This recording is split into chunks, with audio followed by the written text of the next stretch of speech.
There he is. What is happening? What's happening? I tried something new with the studio, my studio.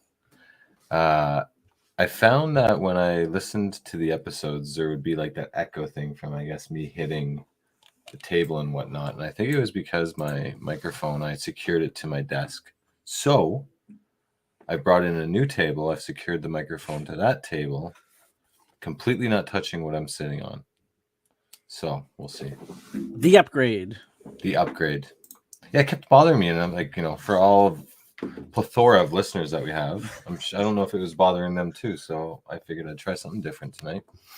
But I don't know if you heard it, but it was ding, ding, ding every once in a while. So Yeah, I also have interference to my headphones. I don't know why.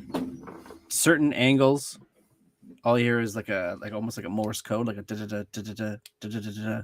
But then I turn a different way, it's gone. So there's just some sort do of this the whole podcast. wavelength somewhere in the atmosphere. And I have playing with a stylus, like I can't write anything with it. I don't know why I have it. It's fidget, I guess. I don't know. Yeah, it's fine. It's things that we do to keep ourselves, I guess, occupied, entertained, what have you. Get the thoughts flowing. So what's new with you? You're back from your home away from home, baseball stadium. Yep, it was unbelievable. Not a lot of Astros jerseys in the Sky Dome, I found out really quick. And people pointed that out as well as I was walking through the concourse. I hate that one. Like you're wearing the jersey of the visiting team, and then somebody has to politely point out that, oh, you're the only one. Yeah. Or they tell me, like, let's go Jays. It's like, yeah, you can say that. And I would say, let's go Astros. But it was all right. I mean, it was my first time seeing the Astros. It was amazing. I dropped some money in the concourse. I was pulling out my phone to take a picture of Jamie Campbell on the Sportsnet set, and I dropped a wad of cash, and guys behind me were like, here you go, ran up and gave it to me. I was like, Toronto's not that bad.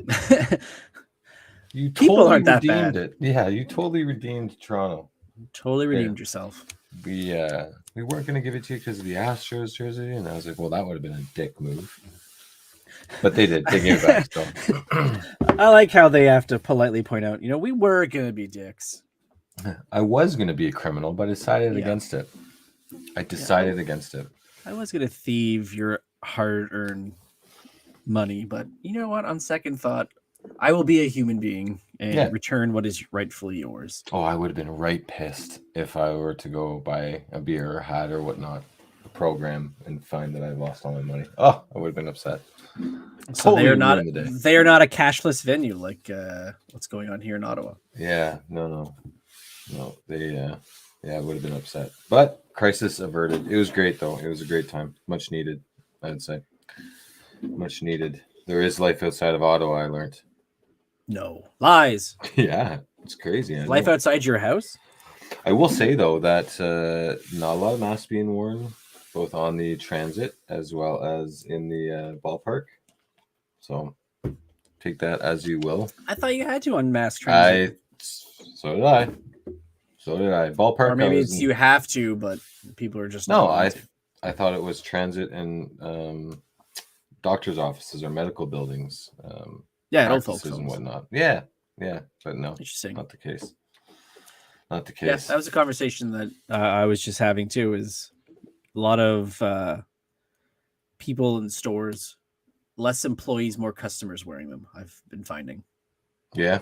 You'd think it'd be the opposite. Yeah. I forget which store I was in recently, but it was almost as if it was the LCBO in Picton, not a single employee. And there were, to your point, there were more patrons wearing masks than there were employees. That which clearly is that's the owner or the manager saying do what you want to do and do what makes you feel you do you, right? You do you, boo. Just don't sneeze on anyone. Yeah, or cough. Coughing's the big. Like coughing's turned into the new like gunshot, right? It's like you hear someone cough and you just turn like, who is it? You bastard. Yeah. If you're They're gonna gonna kill us cough, you all. stay inside. I want like those ET, like like the whole build up they had in ET, where like the white suits and like that's what you should do. Yeah, if or you like sneeze or in cough. Cloverfield, where like the girl throws up and they're just like she's infected, and like whisk her off into like this tented area. They were in the mall, weren't they? Yeah, yeah. And then she blows up. It's Spoilers been a for minute those since, who have not seen. What was that, like 15 years or so ago? Yeah, Coincidence 08 to or that, something though, like that. is I remember being in the theater, seeing advanced preview of Transformers, and the place was packed. And then that happened, like the first teaser, where you literally have no idea what it's called, what the hell's going on, and just seeing the date, and then everybody go like, "What the fuck was that?" Yeah. My stepdad leans over me, he's like, "Oh, they're doing a new Godzilla," and then obviously they didn't, but years later they do. How did did you see Cloverfield in the theaters? I did. And how was it for you? The That's fine. filming Like and that didn't bother me. No, I heard a lot of people. It was like that was the shaky big thing. cam. It wasn't JJ. Was that JJ Abrams? Producer, yeah. Produced it. That's right. Okay. Matt Reeves. Yeah, Matt Reeves. For later. We may talk about him a little later. I never saw there was a second. I think it was almost like a trilogy, wasn't there? There was yeah, they're like set in the same universe universe. Yeah. 10 Cloverfield Lane and the Cloverfield Paradox. Was the Paradox the third of that Netflix dropped after the Super Bowl one? That one's all in space. Yeah. Because John Goodman was in the second one, wasn't he? Yeah. Which, okay. From my understanding, was it was a movie that was written, directed, shot, edited. They said, you know what? Let's make this Cloverfield. And went back and added some stuff. Really? Yeah. It had nothing to do with that at all. They just decided to do like a directionless director. He's like, hey, hang on a minute. This looks a lot like what's that movie called? Yeah, let's do that. Let's do that one. Right? Get them on the line and see if we can pay them for some multiverse fee for being associated with them. Precisely. Mm-hmm. So we had some news. It was someone's birthday. Did you see this? Yeah. George Perez. Mm-hmm. Perez.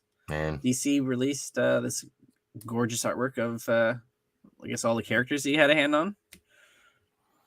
He once drew, and I want to say it was for Crisis on Infinite Earths, but it might have been something else, where he drew 230 characters on a single cover, and a lot of the character designs from that era were influenced by him. And very, very talented artist, very talented creator, very influential as well. Look at all those guys on there too.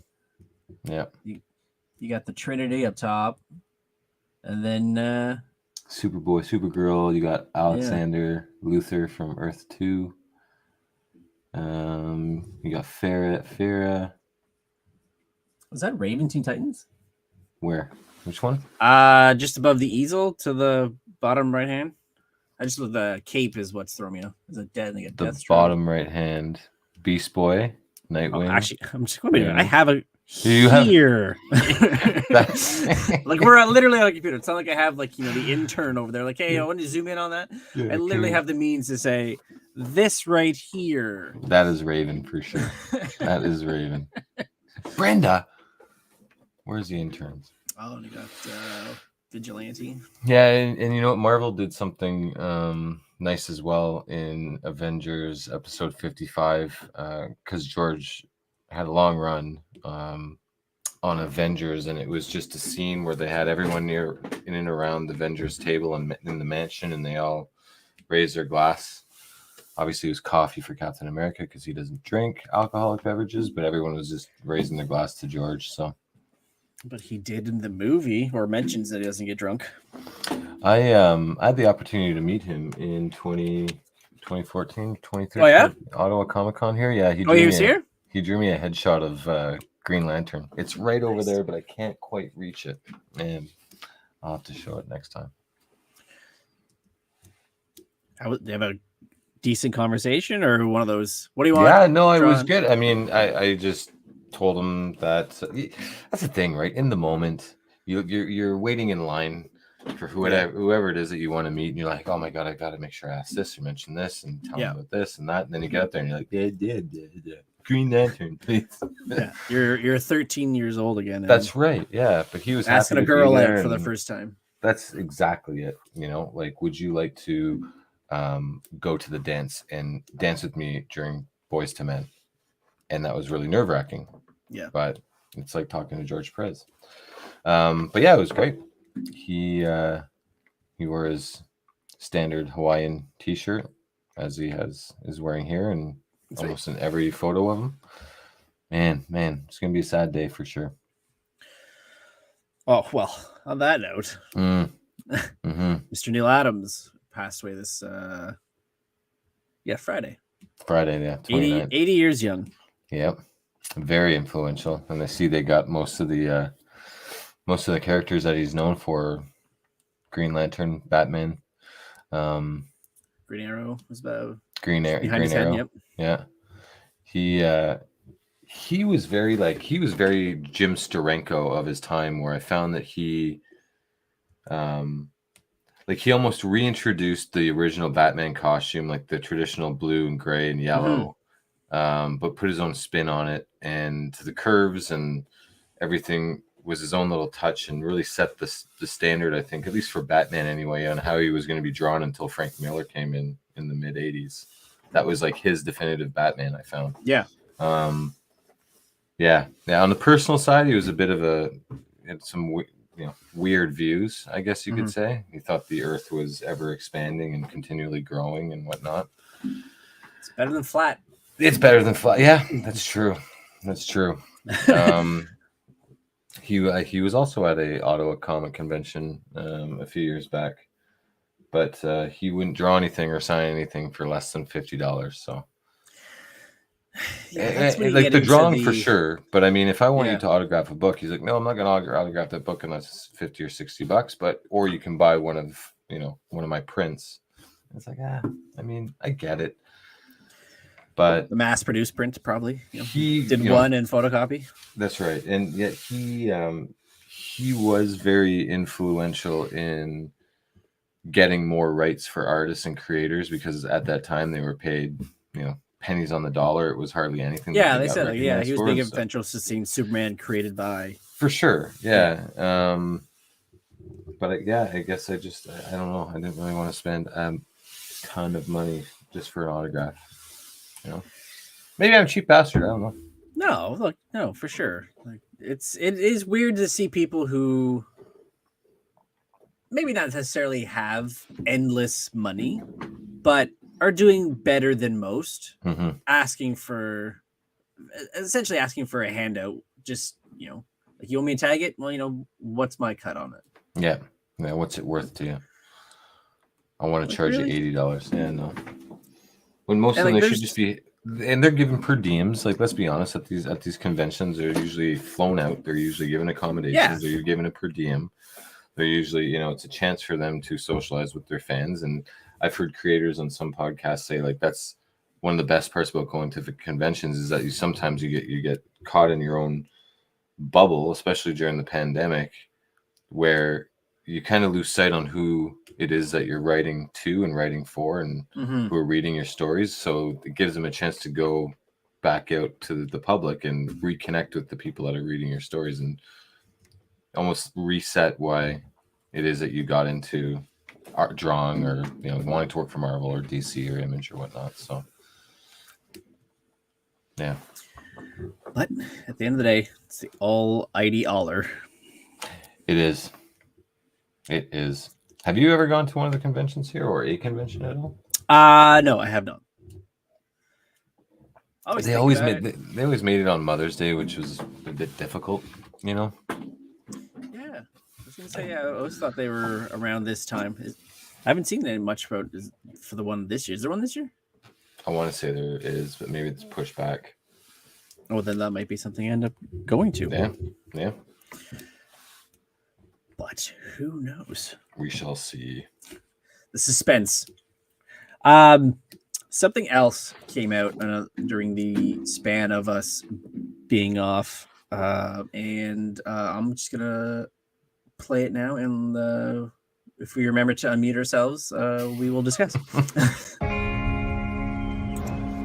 This guy here. Run. Hands were once used for battle. Now they're but humble tools Run, for Forest. peace. I need to figure out exactly who I am. I'm not surprised by the music. No, not at all. I want to choose my own path. Live in the moment. I like how we got people over. My superhero days are over.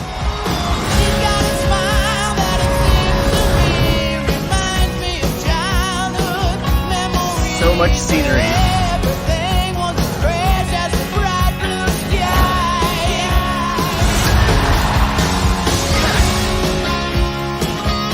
Remember what I told you? You ever feel lost? Just look into the eyes of the people that you love.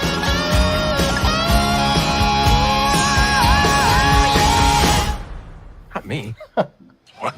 Just listening. They have good chemistry.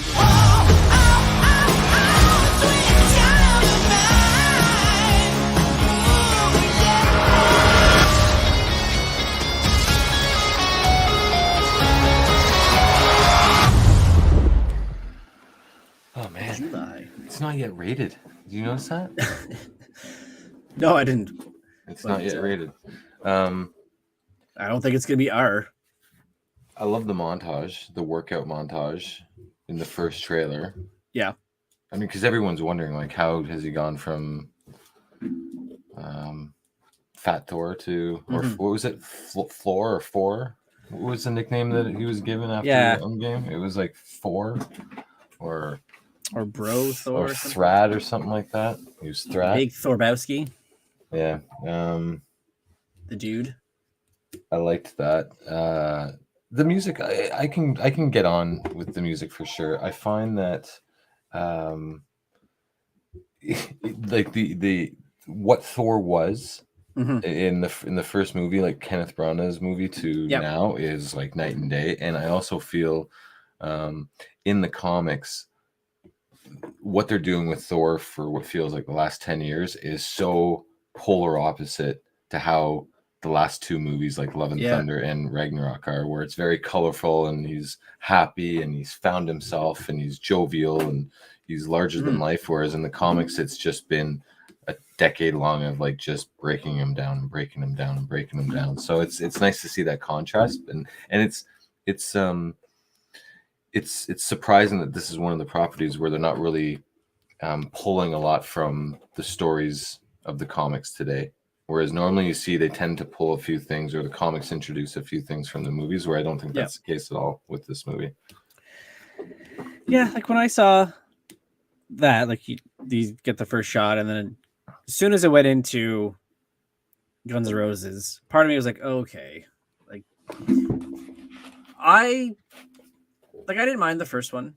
Like everybody else, I had nothing but issues with Dark World. Oh, this is the fourth one. Yeah, but for me, God, Ragnarok, while I enjoyed it, it was not like I would not put it up there with what most people would put Ragnarok at. Like, yeah, I get it. It's a different turn, different take, as you're saying. But it's one I don't rewatch a lot of. Do you think part of the reason is because of what the end result or the end product of what Ragnarok was, and the fact that it was named Ragnarok and what that signifies? Do you think that played into it? Whereas before, Ragnarok's more of like the destruction of Asgard rather than a different character. Oh no, well, it's just the destruction of Asgard, death of everything and whatnot, and it really wasn't as dark as that name implies, or that story implies. Yeah, well, like, and also to your point too, it also, if just we'll put all the movies into account. So you have the very like Shakespearean Thor, Mm. you know, with obviously with Kenneth Branagh with his background and stuff, and then you Mhm. have the I don't even know how to describe it because it's really not it's not like what Thor was, Dark World. It was more just like just a precursor to what they have to set up, right? They set up the stones, so it's really just filler. Mhm. But then yeah, you have the happy, the jokey Ragnarok. But then literally, as that movie ends and we get into Infinity War, Thor's right back to where he was in the first two movies. Like that jokey and all that stuff, that's gone. Mhm. Endgame, that's gone until the flash forward 5 years, and he's party Thor playing Xbox Live. But still, even then, he towards the tail end of that movie, he's back to being dark, and now we're back to jokey again. It doesn't resonate from movie to movie. Like you said, it seems like they're just doing like, oh, you got Taka has a particular brand of humor and makes movies a certain way, so I'm doing this property. Well, I'm gonna shoehorn it into what I do, rather than follow what you guys have been doing beforehand. Which I guess maybe shows you how much leash Marvel has given him if they're letting him do that. Yeah, for sure. You'd imagine that like they want, and they have to. I don't necessarily know it's by choice. They've kind of pigeonholed themselves where they have to. James Gunn's kind of said too that he had with Guardians had free will to do whatever he wanted. He just had to put this character in there, and we're going towards this. So figure it out. You know where the end zones are. Just stay on the field, kind of thing. Yeah. Yeah. No, it was. I'm gonna try to make that the last trailer that I watch. You've said this before. I know. I feel like I did really well with Batman, and not so much with Doctor Strange. But I'm gonna try and not watch anything else. I mean, I'm saying it, even I'm just like, well, you have at minimum 5 more days for Strange. And I saw on all of their social channels that Marvel's turned off their comments for any of their posts. I don't know what that's going to do, because as we said yesterday, there's a big movie spoiler on their so they said like, yeah, this is like, we're just, so you know, like, we're turning off comments. So that's pretty cool. I know the embargo for reviews is ending, I think, today. So starting tomorrow, we'll probably start seeing reviews coming out for the movie. Fuck. So you got to go blind. I'm gonna have to. I mean, like I said to you, I think it was this morning. I saw John Krasinski twittering on Twitter, and I was like trending on Twitter. I was like, oh fuck, like I can't go on Twitter now. Not that I go on it a lot. Yeah, and for all we know, it could be something completely unrelated. He's talking about how he'd like to do an office reunion, which that would be cool, but I feel I know, because not James Gunn. I completely forgot. The director? Yeah. Sam Raimi. Not Sam Raimi. Hold on. IMDb, you are my friend at this moment. So we know there was going to be, there is going to be a Fantastic Four movie. And that was going to be directed by John Watts, who did Spider-Man Homecoming through No Way Home. But he was going to direct Fantastic Four. He dropped out recently. I wonder why. I know how everybody wants Krasinski to be Reed Richards, but I don't know if his trending is because he's going to direct it or people want him to direct it. A bit of both, star and director. I know, but like I said, when I saw the same thing, Krasinski trending on Twitter, my mind kind of did like end of Usual Suspects, when he starts putting it all together because of all these rumors. It's like, is this why? But I haven't clicked to find out. I haven't gone down the rabbit hole. You're walking around the room and your left foot is starting to straighten out as you're taking steps. Pretty much. Kaiser Sose. I am Kaiser Sose. No, I've got to absolutely do my best. I think I go on Instagram just to check if you've messaged me, and that's it. Just gonna message you, Krasinski. Yeah. No, it's a code word for spoiler. So I mean, I feel as though I'm not going to be able to do it without seeing some spoiler. Did I send you Or did we talk about who we thought? Do we want to watch the TV spot? Do you have it queued up? No, because you didn't want to see it. I mean, I've seen it. So, all right. Well, no. Did you- So the latest TV spot has 3. Is it 3? 3 confirmations, or at least? Oh yeah. So we have the official confirmation of Illuminati. Mhm. Confirmation that What If is going to carry over this with Captain Carter. Where's the confirmation in that from the TV spot?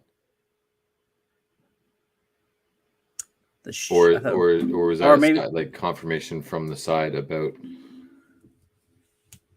Are you spoiling something for me? No, I don't think so. The same spot. We saw the same spot, but I'm pretty sure there's a freaking shield going flying There around. might be. There might be. What was the third one? Well, Buddy's wheelchair from the 90s. Yeah, okay. So we are like, yeah, and I feel yeah, how do I say it? I like the character Captain Carter, but now I just, and I feel like she has to be in this movie because of the multiverse, but I don't want it to be thrown into my face at every opportunity. I don't want her to be in every single property, because Peggy Carter, I mean, it's a good character. I just don't need to see it all that much. I feel as though she was in. We got her in the first Avenger. So introduction, right? Love interest, yada yada yada. Bit of her in Winter Soldier. She's old Peggy. The reunion in Endgame. She had her own TV show. Never watched it for 2 seasons, and then bringing her back for What If. Yeah, I think we've kind of done the Tony Stark and exhausted all of. We've tapped it out. I feel as though Baron Mordo is a variant, and he is also on the one of the 6 chairs, because people are saying Blade because that silhouette is wearing the sword, which is fine.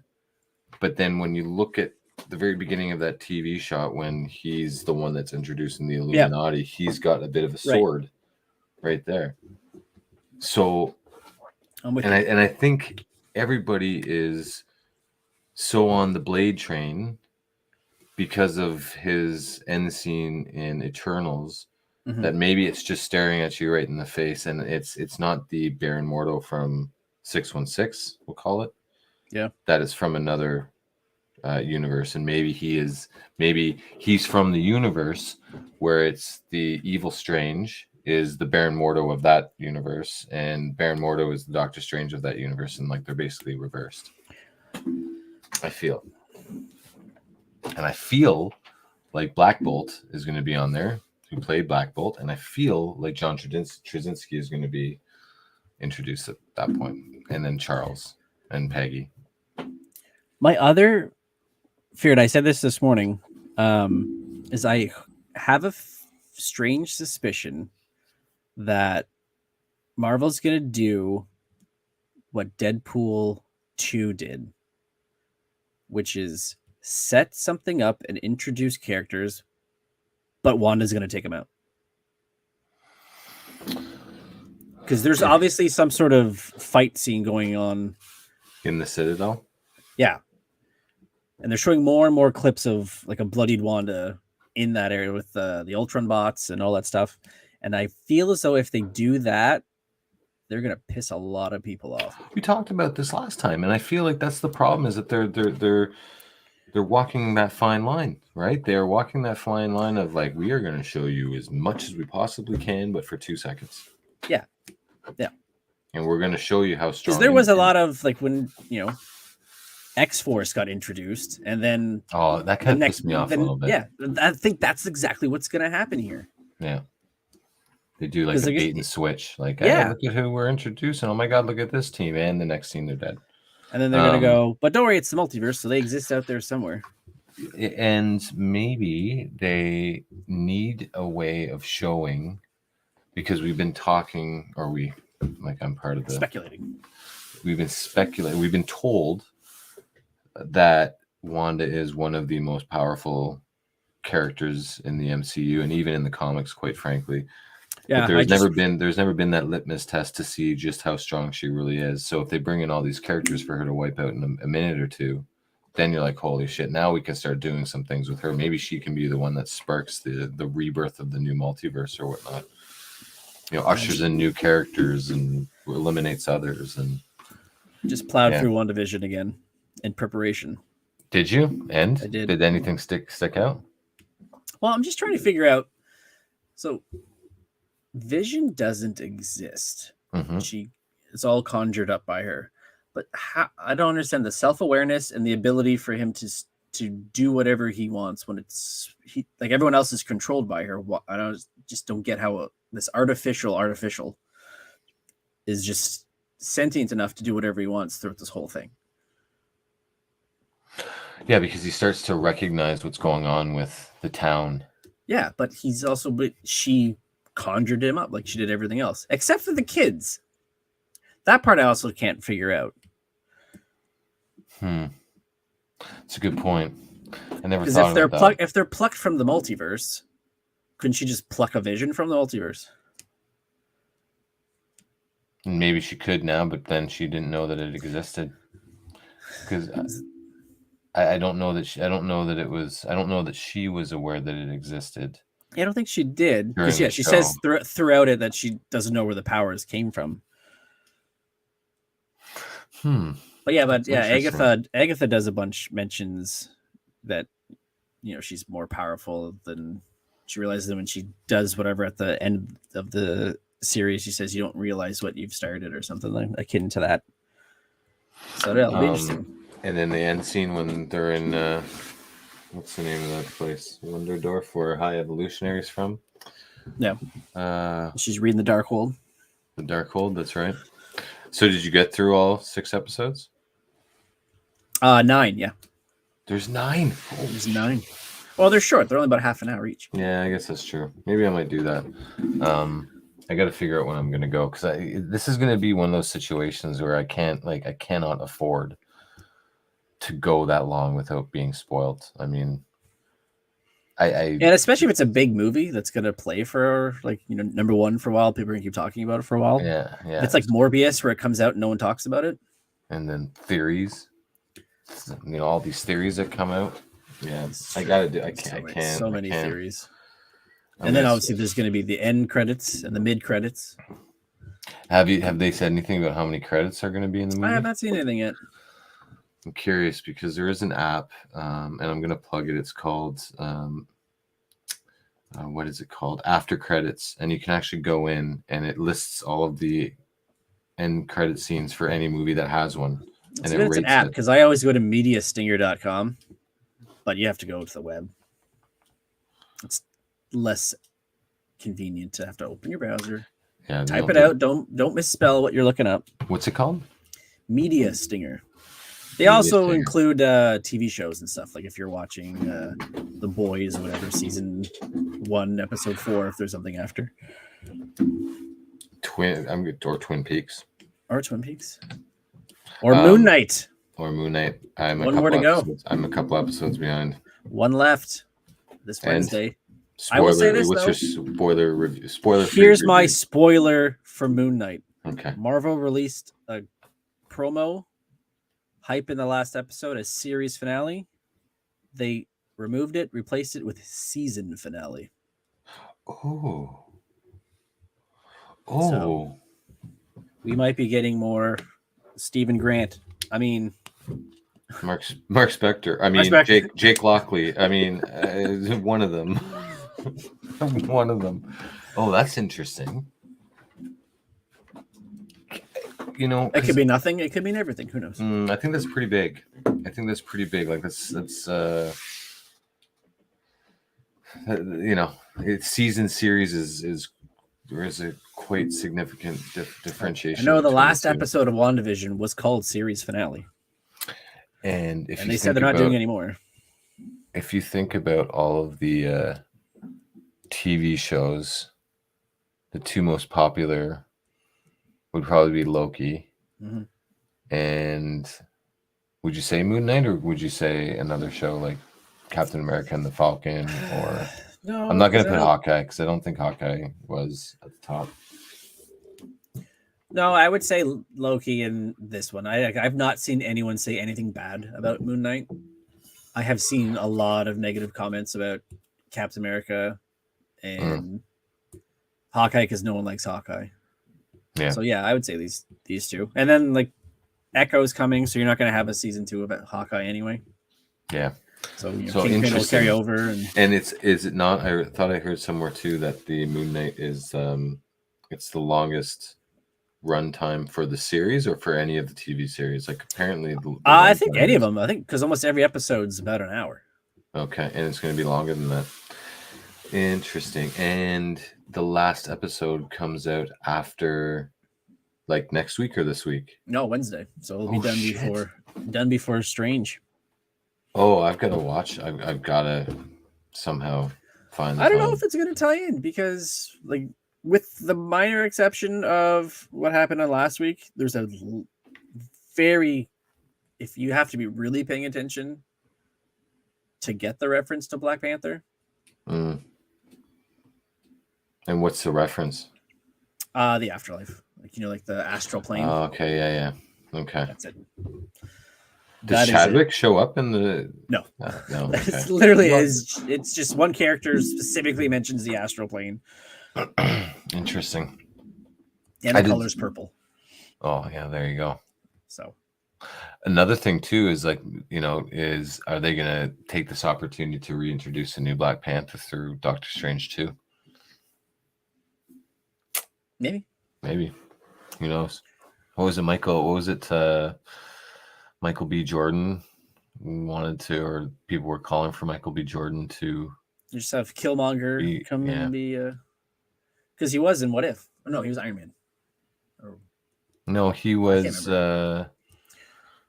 Killmonger in What If, but he then became Black Panther. Like Killmonger became Black Panther. Right. No, so he killed Tony Stark. It wasn't that he became. That's right. He Tony killed Stark. Tony Stark. That's right. He was his military. He was military guard. Yeah, I'm excited. I wonder if tickets are still available. I'll have to check it out after. Probably.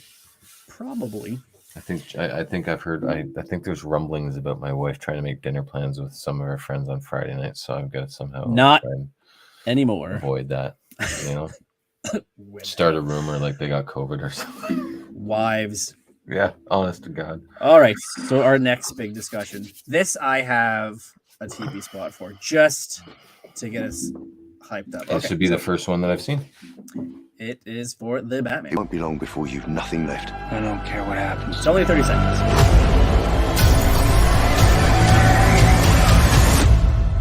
What are we looking for? I'm vengeance. I've been trying to reach you.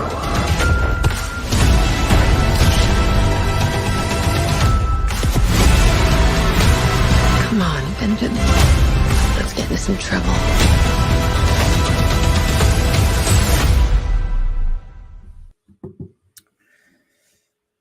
Terrible movie. I gotta admit that the constant calling him vengeance was pretty funny. Yeah. Yeah. Finally saw it. Finally saw it. Yeah. I even took notes. Me too. Yeah. After my second watch. So you watched it a second time. Okay. I did. I enjoyed it the second time because the expectations were lowered. So you were, as you said, big fan. Mm-hmm. I was. So one thing I will gripe about at the top was when we have the opening monologue, which has not happened in any other Batman flick to date. Mm-hmm. So you have a different feel to it, very comic book-esque because you have the VO. But when I heard the talking, the first thing I thought of was Watchmen and Rorschach. Yeah, that is just played right in my head. Like it just sounded just like the Jackie Earle Haley from Zack Snyder's. Mm-hmm. I was expecting him to say that a comedian died.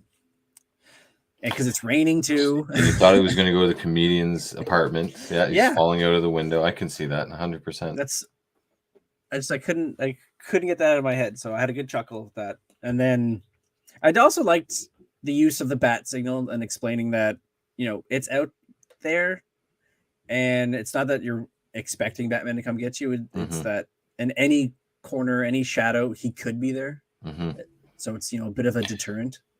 Not that he's on the way. 100%. And I think that point was really, really driven home by the thug that just robbed the store, you know, and he heard in the alley, or the ones that were spray painting, I think it was the courthouse, and they heard, like, fucking Gotham is just a bad town. It's a very bad town. Imagine being on the tourism board. Yeah, no, I mean, what are you gonna do? Come for the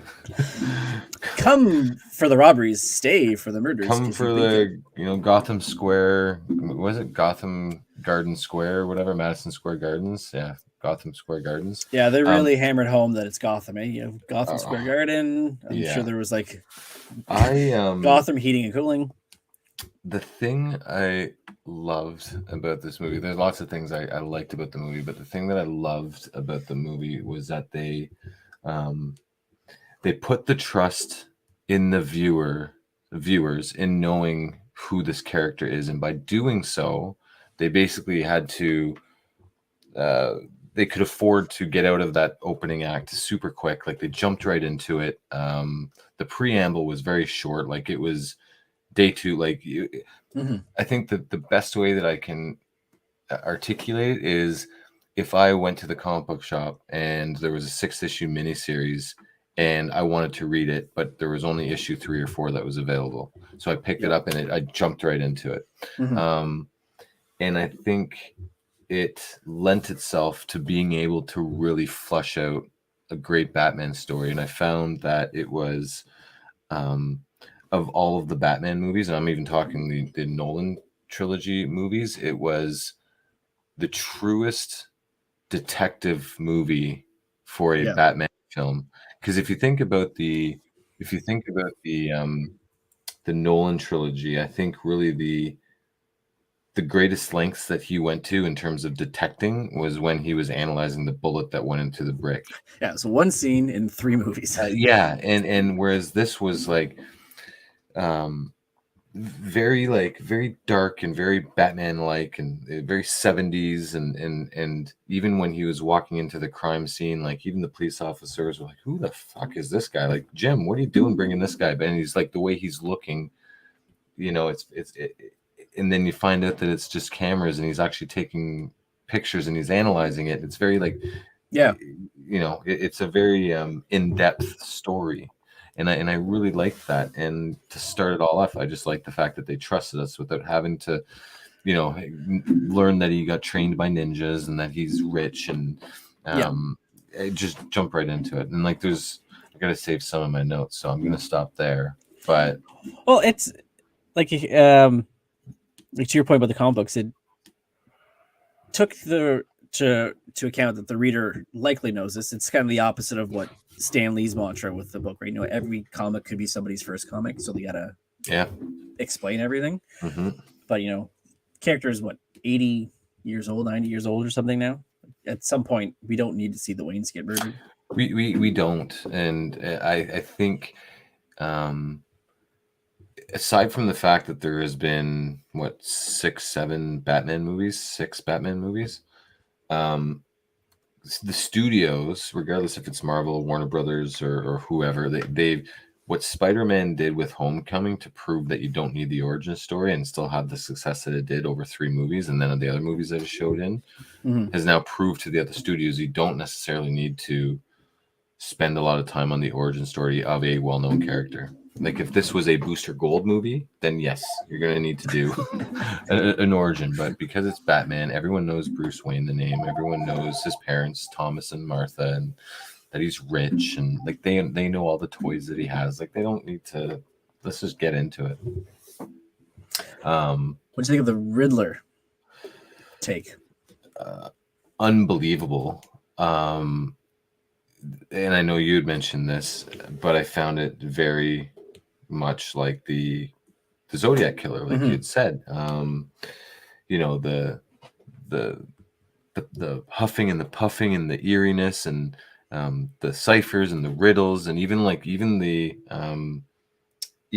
like army surplus getup that he had. It was very much like the Zodiac Killer. Like he was, you know, he went to the army surplus store. He was very like, and I felt that I felt they needed to do that. Like they needed to, in order to have a very dark, grounded, detective driven movie, they needed to take a character that wasn't the Joker and that wasn't, you know, Bane or someone like that, and introduce someone new and make it their own. And I found that that the Riddler character was unbelievable in that regard, like very scary. You know, like even the first scene when he's breathing heavy, you don't know if that's Batman. You don't know if that's just because, again, you dropped right into it. You don't know if it's Batman that's spying on someone, because he did do a little bit of, you know, spying Batman on Selena Kyle's home. But yeah, it was good. What about yourself? Yeah, like that first scene where like the mayor's watching the press coverage of, like, I think it was a debate or something like that, and he's just standing behind the whole time as the guy's just walking around on the phone. And then just the sound of the silence of that scene, and then all you get is the sound of he's, you know, taking the gaffer tape, and even just like the rushing in with the it's like carpet the weapon edgery, like just even that, like to your point, the puffing, like there wasn't much sound, but the sounds that you heard were very impactful in that moment, you know. Was Russell Crowe and I never checked, but was Russell Crowe the police commissioner that got murdered? No, he looked just like him though. But he wasn't. Yeah, I don't know who it was. And that was I thought for sure it was, and I meant to check, but I forgot. But I was like, well, that's just because I haven't seen any of the trailers. What did you think about the runtime? I could have done without the last 45. I thought the seawall part of it coming down was, you could have told what you needed to tell in that span, probably during the whole Riddler, you know, capture. Like, I think if you would have had that, like, it is the final planet, but if you would have had that been what he thwarted, I think he still could have achieved what he wanted to achieve. The whole point of it was to set up unmasking that one Riddler crony who's, you know, this says that he's vengeance, for him to go, oh, maybe I need to change my shtick here. Be more the hero, less the vigilante with an axe to grind. I feel we're becoming more like we're now complaining when movies are not longer running. Like, we might have issues, or we foresee issues with Doctor Strange because the runtime isn't that long. But I feel as though, like, if they've earned a 3-hour film, then I'm all for it. But the one thing, you just got to earn it. And the one thing I wrote down was, like, it felt almost as if I was listening to a wedding toast, where I was like, almost like cheers, and then they kept going, and then they kept going, and like there was just, like, there was a few times where I thought, okay, this is the end of the movie, or this is like we're coming to a head, and then it was really only like Act 2, and I still had all of 3 to go through. So I felt like I wrote that down as, like, I felt in instances where it was like, okay, this is like coming up and then going down, and then come up and going down. So also, I wasn't a fan of the implication that, because I've said this with every iteration of the Batman movies, is the notion that somebody deliberately set up the Waynes being murdered. I've always stood by, and that's what I loved about the Nolan movies, that it was a random act of violence. Yeah, because that's really what it is. It's Bruce's, to make sure that no one ever has to go through what I went through. That's why I put on the cape. Yeah, but just have. And again, it's not said, but it's implied that Falcone, just as a, you know, to get back at the Waynes, took them out. Yeah, because then once Falcone goes, you kind of just, okay, well, this is all taken care of now. We got Yeah, no, I can see that. I think that's part of Not everything has to be a conspiracy, I think. no, and I think we live in a day and age now where, you know, conspiracy theories are not fantasized, but they're blown up, and there's a lot of focal point, and there's always got to be a conspiracy. And the further we dig, the more we'll find, and that's really what what makes the interest of it all. But I found for me I found the biggest issue I had was that I found the plot was complicated. Not complicated enough where I couldn't follow the thread, but I found it complicated in the sense that the biggest drug bust that happened in Gotham, which they referenced many, many times, Many times, happened off screen. And so I found it difficult at times to like contextualize the importance of that drug bust to the movies, and like what part did it play, and like how was Falcone involved, and again. And I think I know I didn't like it because, as I said, it was off screen. I couldn't see it. We didn't see it, and it almost like there might be enough time where I was like, did I miss something? Because I did break it up over a few nights. Did I miss the scene, or was I not listening, or did I fall asleep for 10 minutes? That kind of thing, and they relied too much on it, or it was such an integral part of the movie. And if the movie's 3 hours, then you can at least flush that out a bit more, I found. Yeah. Well, same with the constant references to Salvatore Moroni, who's not in the movie. Yeah, like there was just I found that the drug bust, because they propped it up as it being so important to the corruption of the government and the police force, and like how the mob integrated themselves, and like how they all became entangled and entwined, and that it was all implied. And that was my biggest beef was that. And then for a moment, I felt as though I had a bit of an issue with Bruce Wayne. Okay. But then I think by the end of the movie I was okay with it, because I found that when he was in his costume, he was very stoic and he was grounded and he was frightful. But then I think it was by design that when he was not in his costume, he wasn't grounded. He almost looked as if like the lightest touch could push him over. Like he just wasn't certain. And honestly, it was like, it was the Crow, like Brandon Lee, like the character of the Crow. When he wasn't the Crow, he was very timid and he was very fragile, it almost seemed. But I think it was by design. And I think by the end of the movie, I was like, okay, I get what they're doing. Like, I think I know what Matt Reeves is doing, is that he's really trying to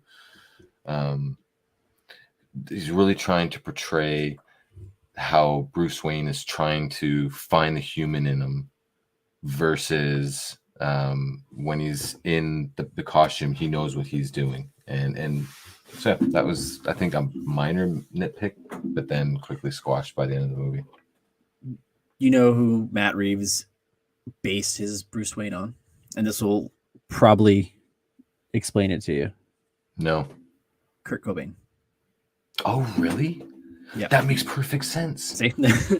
That makes perfect sense, because when if you think about it, when Kurt Cobain was performing, he had a very powerful voice, and he was very he had a stage presence and whatnot. But then if you looked off screen, he always had stomach issues because of the drugs, and he was very timid. That's fucking that makes perfect sense. Explains the song too. Yeah, I just thought the Nirvana, because I did see that it was they're talking that there was influence from 70s artists and whatnot, which makes sense because of the noir aspect and Nirvana. But I chalked that up to Nirvana because of the song. And I was like, well, yeah, I mean, it's a great song, and they twisted it to the film's purpose. But I didn't know that's pretty crazy. I also didn't like how there was a very limited screen time of Bruce and Alfred together. I know we've seen a lot of movies where, plays off each other with their relationship and stuff, but I felt like more could have been done. Like they spent more time focusing on his relationship with Gordon versus. So Yeah. you didn't really get the like how do these two coexist as a year two Batman? Yeah. That's a good point, because it almost makes you wonder, like, and I didn't think about it during the movie, but now I'm thinking about it as you mention it, that you almost struggle. Okay, well, what is the point of Alfred? Because his right hand man is Gordon, Mhm. and they took the time to show that, but then you have little snippets of where Alfred is his right hand man, like where he was breaking the cipher code. Which, Yeah. first of all, it was like, okay, great. Where's the background context that, like, I know nothing about you, and I are you a code breaker? Like, were you a code breaker for MI6? Like, or maybe they did mention it, and I didn't catch it, but I think I agree with you in that they missed the boat on elaborating a bit more on the relationship, and maybe it's just that they needed to focus on the relationship of Batman and one other person, and it couldn't be both Alfred, and it couldn't be both Alfred and James. Or Yeah, Jim. it's Jimmy. pretty evident that they're gonna have a different relationship in this one than the other iterations. As far like with like the Keaton and the Burton flicks, the Schumacher flicks, like he was basically just a Jeeves, right? He makes the costumes apparently in those ones, but that's about it. And then you had more of the paternal figure in the. Like, you're not my father. You said that like in their first scene together. I was like, whoa. Yeah. Telling him he's got to be, you're away and you got to be more visible. Yeah, that's like the extent of like the parenting, and then especially with the Nolans, like that Michael Caine's Alfred was pretty much de facto dad. Yeah. Which and maybe that was just a directive choice. Like, maybe he put the trust in the viewer, knowing that we know who Batman is, like I said, but maybe he also put the trust in the viewer that he knows what that relationship is or can be, and if it's taking place in year 2 of Batman, well, maybe the focus needs to be on Gordon and him, because I don't even think Gordon's commissioner in this movie. I think he's just a detective, or he's a captain, or he might be something. But yeah, he's I don't know if they ever said his rank. I don't think it was, because the police commissioner was the Russell Crowe that got killed, and they don't recall them ever saying like you're taking on that role like they did with Oldman's, with Oldman. Mm-hmm. But I feel, that's a great point about Alfred. I didn't think about that until you mentioned it, and I completely agree with you. Oh, we haven't talked about Ozzy, Penguin. Amazing. I didn't know that it was Russell Crowe. Colin Farrell. Sorry, Colin Farrell. I didn't know that it was so Colin much Farrell. Russell Crowe talk. Although he's in Thor.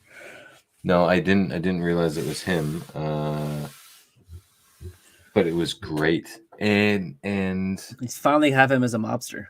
Yeah, and I feel like it was just the right amount, because I didn't want them to. There was already a lot going on in the movie, and I didn't want them to like spend a whole section of the film like making him an important villain and an important part of the story. And he did have his importance. Don't get me wrong, but there's already the Riddler, and there's already Falcone, and like there's already a relationship between Selina and James and Alfred and Bruce, that they just needed to like, let's not throw the whole kitchen sink, everything in the kitchen sink at you. I really enjoyed it though. I don't remember reading a lot of issues of Batman with the Penguin, but I know they did this with the Gotham TV series, and it's kind of implied here too. But this Penguin always seemed like he was like an informant, bumbling like type, like the one that was never respected or just shadowed by everybody. Yeah. He's like the Owl Man of not Owlman. In Marvel, Daredevil, Owlsley. Yeah. His name's escaping me, but like he's bumbling and just not intimidated, and hides behind just others. Waiting for his moment. waiting for his moment, like the Starscream of Gotham's underworld, kind of, you know. Starscream. That's kind of what. Yeah. No, like. no. That's a perfect crossover reference. Yeah, it totally Yeah. is. Failed me yet again, Starscream. Yeah. I felt as well that it was the most successful Batman romance, I think, out of any of the romances in all of the Batman movies. I felt like the relationship between the cinematography and the scenes that was in Selena, like he went out of his way to frame a shot when she's like walking down the halls or looking in the mirror and standing in the elevator. Yeah, it's just perfectly centered. Everything's symmetrical. Everything's well lit. Although my favorite part of that entire movie was the fight that was lit to the muzzle flashes. The fight that was lit to the what side? When the power's out in the club and Batman's fighting all those guys off the elevator, and the only lighting is from the gun flashes from the muzzle. Yes. That was awesome. I thought the fighting scenes, I thought the choreography was great. I felt with Zoe Kravitz, I think her name is. Yeah. It brought me back to like I saw the Tim Sale drawn Catwoman, and it's difficult to say that she's the best Catwoman because then people would argue about Michelle Pfeiffer being the best Catwoman. But I feel as not Anne Hathaway. No. But I feel as though like Michelle was perfect for that portrayal of Catwoman, just like Zoe's perfect for this portrayal, and I don't think you could ever cross-reference, and obviously because of age, but she was the great Catwoman of that movie, just like I feel Zoe was of this one, whereas Anne Hathaway, I didn't buy it, and the relationship I felt was forced in that movie. Because they were trying to wrap the trilogy. Yeah, I was gonna say they're trying to tie some loose ends up, and and I felt that the chemistry between the two was amazing. I felt that she truly showcased the 9 lives of a cat, because you felt like when she was going into the club, the Iceberg Club, I think it was called. Yeah, she was wearing different wigs and she was wearing different having different personas and like talking to different people, that you really like kind of got the sense that she's living 9 different lives. And then even when she was like her first scene when Bruce was perving on her from the street, that she jumped out the window and went down, and she looked like a cat, and it was great. Like it was great. I do like how when Batman shows up at the club dressed as Batman and knocks on the door. Yeah, that was good. It's like, yeah, okay. There that probably would happen. There were 2 parts of the movie that I laughed at. That was one of them for sure, and then the other one was the social media Riddler, like, "Hey guys." Yes, that was by far like the best, because all that was missing was like the hit subscribe, hit the like button on the bottom, like, and he might have even said that, but I found it to be very found it to be hilarious. It was just a little bit more like chipper and but it was good. It was a good balance. Like it was, because I felt it was the timing of that was perfect, because all we saw was a scary. Another thing about the Zodiac was that this is the Riddler calling, exactly what the Zodiac said. This is the Zodiac calling, and so I found it felt like we spent the first 2 hours, and I mean, time is flat in this movie because I have no idea how long it is. But he only says like the date of in his journal at the beginning and then at the end. That's so it. Yeah, but we spent so much of the time with him in his getup that I feel like that, hey guys, whatever. I feel was like almost like the introduction. Okay, you are going to see what he looks like without his mask on. You're going to see that human side. But I did laugh, and I was watching it in bed. Jade was sleeping. I had a nice little chuckle. Great. Did you like the usage of Nashton versus Nigma? Call back to a deeper cut to the character for his alias.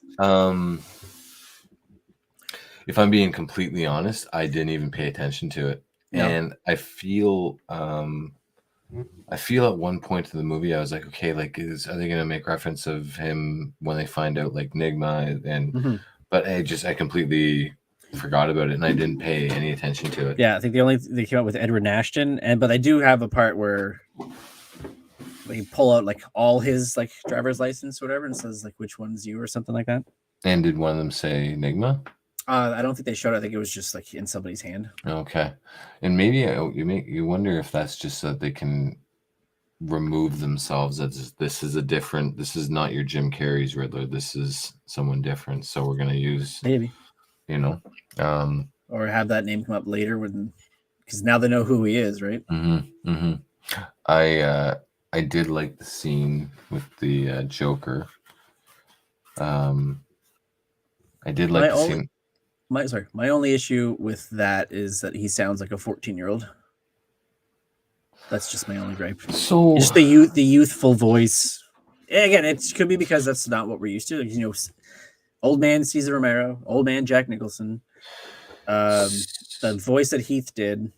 Even Jared Leto had an older voice for his Joker too. Do they imply then that if this is year 2 of the Batman and the Joker's already in Arkham, that the Joker was his main focus point for year 1? Because I'm thinking now about the thugs that were going and attacking people, like hitting them from behind. They all had the Joker inspired faces. Maybe they were inspired by the Joker, but Joker's caught and he's in Arkham, and this is year 2. Yeah. So do we maybe get like a prequel then of Robert Pattinson and the Joker, or does he or again did they just assume that the audience is smart enough to know who the Joker is, and that the next movie picks up if it is the Joker with him escaping? Yeah, or maybe you do like in Batman Forever, where there's literally just a scene that shows a video of when Tommy Lee Jones' Harvey Dent gets the acid thrown in his face during a trial, and they say that's how he was born, and they just move on. But then, like now, I'm just starting to think of all these thoughts. Maybe they just want to pay respect to Heath Ledger, and just like that was the definitive creation of the character, that we're just going to pay homage in what he did, and respect him posthumously. And I could see, because like there's a lot of like Matt Reeves in just this movie alone appears to be really open with where he's drawing his influences where he's drawing his influences from, and where he wants to pay respect to in how he films it. And I wouldn't be surprised if this was him just saying, you know what, you all know the Joker because Heath Ledger did such a great job that we're not going to bother retelling it. Did you see the deleted scene that was on? No, I meant to see it tonight and I completely forgot.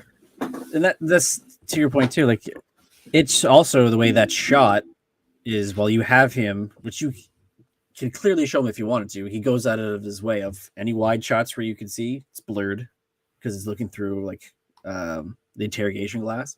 And then other shots are in tight, so all you see is parts of the face or the back of his head. How long is it? It's about 3-4 minutes. Oh wow. Okay, I'll have to watch it tonight. I think there's going to be probably somebody on the net who will take this movie and that scene and do a fan edit and incorporate it, because he's asking him about the Riddler. I'd watch that. I think that would be what did you think about again, like because the movie was so long, like I didn't expect them to be so real that like a lot of people died from the levees breaking and the flooding and whatnot. Like presumably there was a lot of people that died from that attack.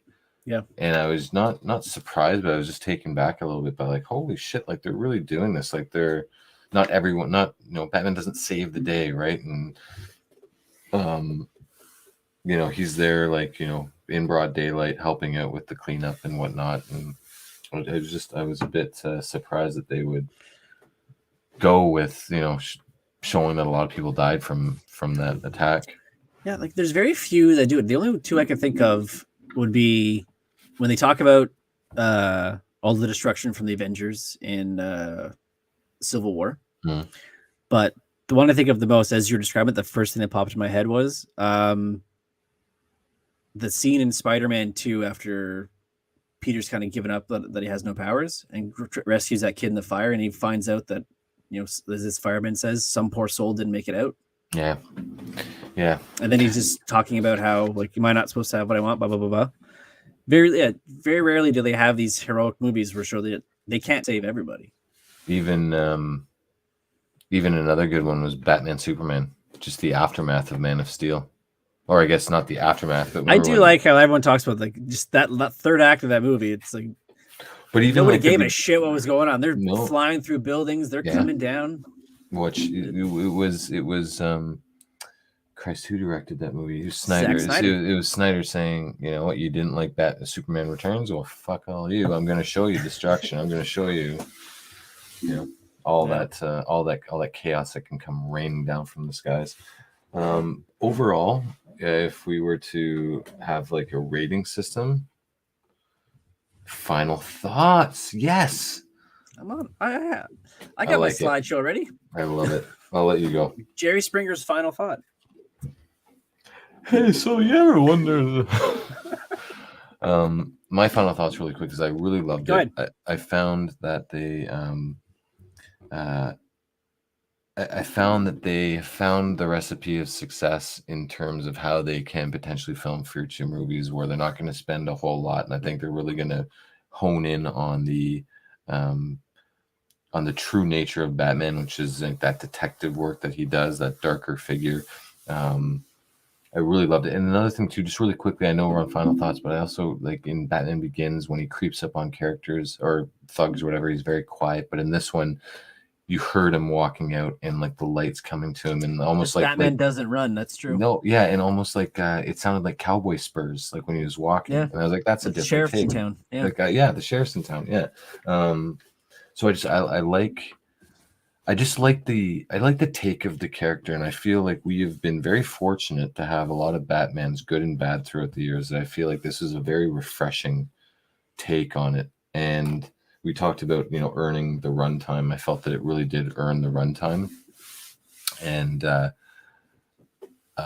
would say part of the reason that I enjoyed it as well is I didn't know anything about the movie aside from most of the characters and most of the actors that were in it. So if I were to give it I'll give it a 4.729 out of 5. Wow, specific. Very specific. Is that rounding up too, or? Yes, no, that's rounding down. Gotta round down. 3 decimal points, buddy. Yeah. Oh man. Yeah, no, like I said, I left the theater after the showing. Not let down, but more kind of taken aback. Maybe I was expecting more, but the second watching, having my expectations not necessarily lower, but just now knowing what I was going to see, I was able to appreciate a lot of things that I didn't the first time. I would say my only fear, and we've had that kind of with like the first couple seasons of Arrow, is when you set the bar of realism so high, you kind of handcuff yourself down the line. Oh, that's a good point.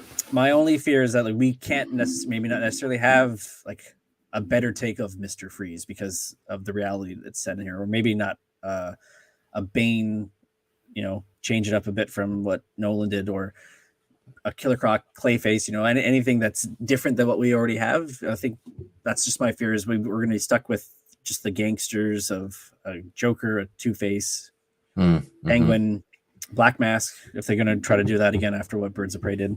Yeah, that's a good point. But at the same time, like you can still do it. Like we can find ways around it. Like as Mr. Freeze, there's technology. There's ways of explaining that in a more realistic world. Yeah, but like I said, I enjoyed it. They did announce that there will be a sequel. Is that right? They did. Yeah. So, and I think there's going to be 2 HBO Max spinoffs, one with the detectives and then one with. I am looking forward to the possibility of an Arkham Asylum. Oh yeah, like you'd need to.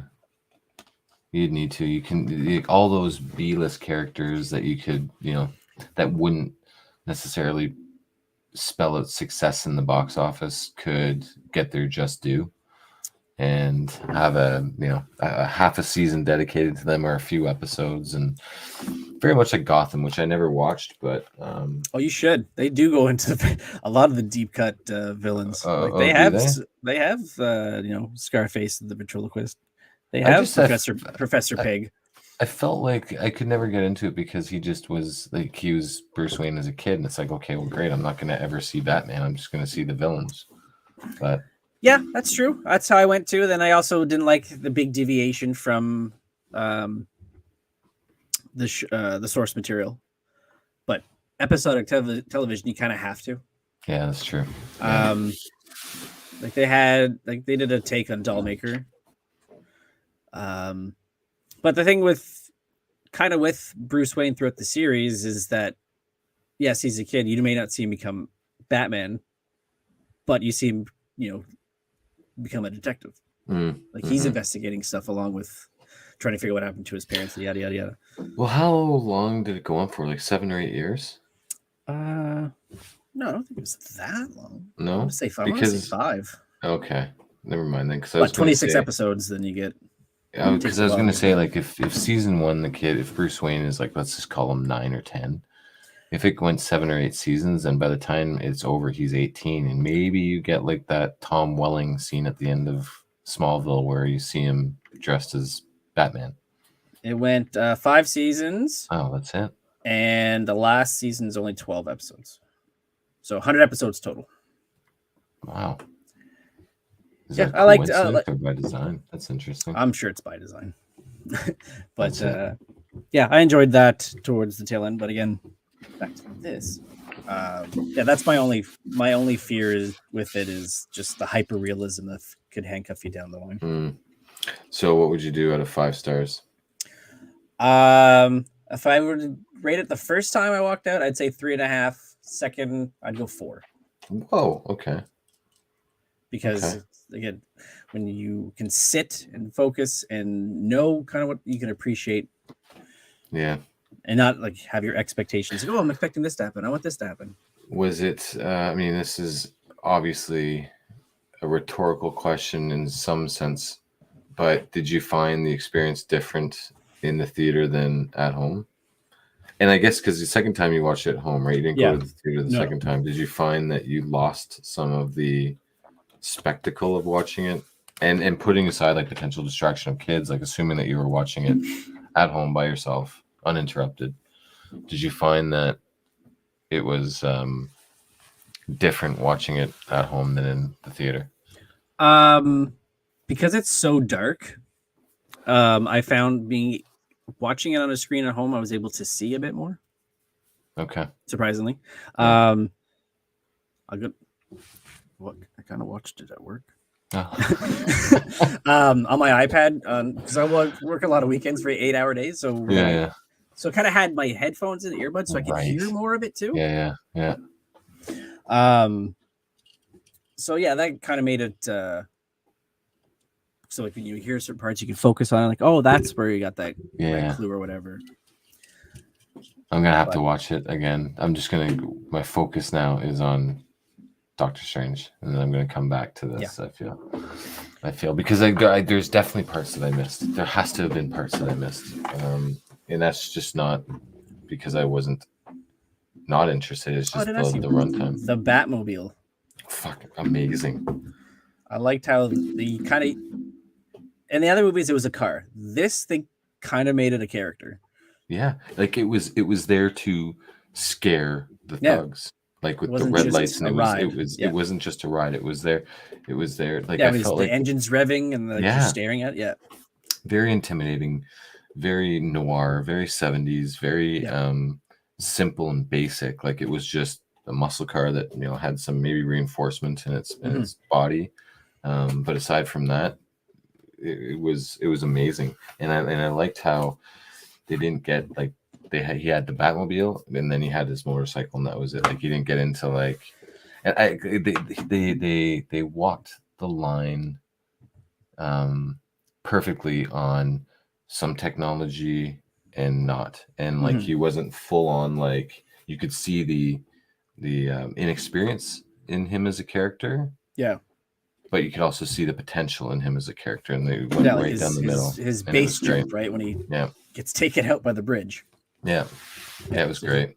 Absolutely loved it. He clears the tower, but doesn't stick the landing. Thanks, Matt Reeves, for a fine, epic movie. Yeah, I was excited when I saw him, especially after the Apes movies. Yeah, and what was the Cloverfield too? That's a different type of movie though. No, that's But that got him out there. It lends. I feel like it gave him not only the experience, but it gave him the confidence to shoot the cinematography of this movie as he did because of the experience he had from Cloverfield. If you know what I mean, like he took some shots. Like there were some shots when he was going up the stairwell when the police were chasing him, which was a great scene, by the way.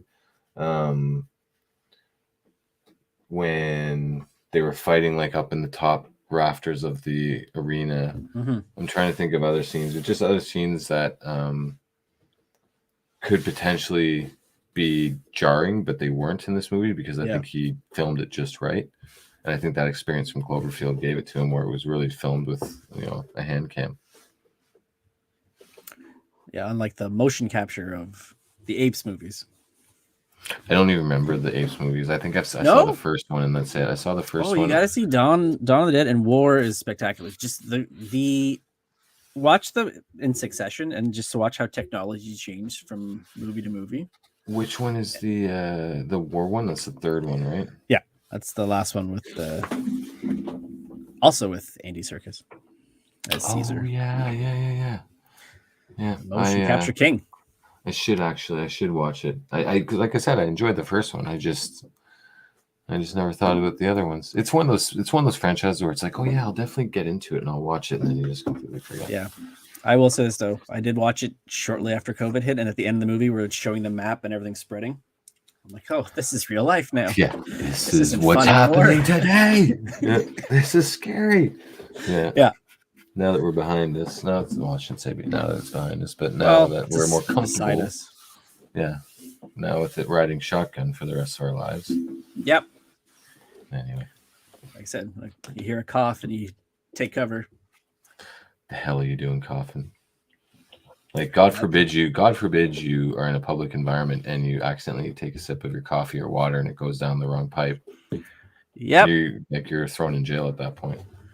Quick, get a mask on him. Public nuisance. He's a jerk. Right. Yeah, that was a good shot though. I liked it.